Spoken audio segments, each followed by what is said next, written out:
10-15 minute കൊണ്ട് തോന്നണില്ല madam. പക്ഷെ നല്ല രീതിയിൽ ഇത്രയും ദിവസത്തെ അപേക്ഷിച്ച് നല്ല രീതിയിൽ ഇന്ന് വർക്ക് നടക്കുന്നുണ്ട്.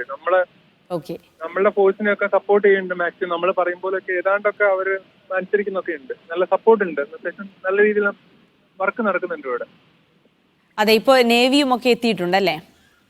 നേവി ഉണ്ട്. നേവി ഓൾറെഡി ഇവിടെ വന്നിട്ടുണ്ടായിരുന്നു. അപ്പൊ ഇപ്പോഴും വന്നിട്ടുണ്ട്. അവര് സ്കൂബ ടീമാണ്. അപ്പൊ അവർക്ക് പുഴയിൽ പരിശോധിക്കാന്നേ ഉള്ളൂ.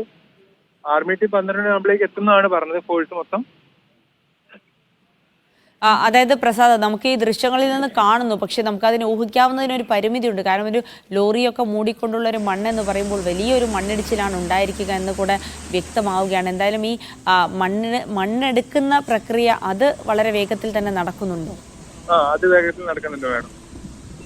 ഇപ്പോൾ അത് മാത്രമാണ് അവിടെ നടക്കുന്ന രക്ഷാപ്രവർത്തനം എന്ന് പറയുന്നത്, മണ്ണ് മാറ്റിക്കൊണ്ടുള്ള രക്ഷാപ്രവർത്തനം അല്ലേ? എന്ന് പറയുന്നത് ഇപ്പൊ മണ്ണ് മാറ്റുക മാത്രമാണ് ചെയ്യുന്നത്. ഇപ്പൊ കുറച്ച് മുന്നേ വരെ ഇവിടെ രഞ്ജിത്തായിട്ടും ഇവിടുത്തെ ഫോഴ്സും ഒക്കെ കൂടി അവിടെ നിന്നൊക്കെ കുത്തിയൊക്കെ മേലെ കയറിയിട്ട് എല്ലാം ചെക്ക് ചെയ്യുന്നുണ്ടായിരുന്നു. അപ്പൊ അത് നിർത്തി. ഇപ്പം JCB ഇറ്റാച്ചി ഇത് മാത്രമാണ് ഇപ്പൊ മണ്ണ് മാറ്റിക്കൊണ്ട് നിൽക്കുന്നത്.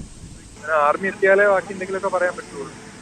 അതാണ് പ്രസാദ്, ആർമി എത്തുന്നത് ഏതാണ്ട് 1:30 മണിയാകുമെന്നാണ് പറഞ്ഞിരിക്കുന്നത്. അതേസമയം തന്നെയാണ് അവിടെ അറിയിച്ചിരിക്കുന്നത്. നേരത്തെ MLA-യുടെ വാക്കുകളിൽ നിന്ന് അങ്ങനെയാണ് മനസ്സിലായത്. എന്തായാലും ആർമി എത്തുമ്പോൾ കൂടുതൽ ദ്രുതഗതിയിൽ കാര്യങ്ങൾ നടക്കുമെന്നൊരു പ്രതീക്ഷ ഇപ്പോൾ നമുക്ക് വെച്ച് പുലർത്താമല്ലേ? അറിയില്ല മേഡം. രാവിലെ 10 മണിക്ക് ആർമി ഫോഴ്സ് എത്തുന്നു പറഞ്ഞു. പിന്നെ 11 മണിയായി, പിന്നെ 12 മണിയായി, ഇപ്പൊ 1 മണിയായി. ഇനി അറിയില്ല എന്താ, ഒന്നും അറിയില്ല മേഡം.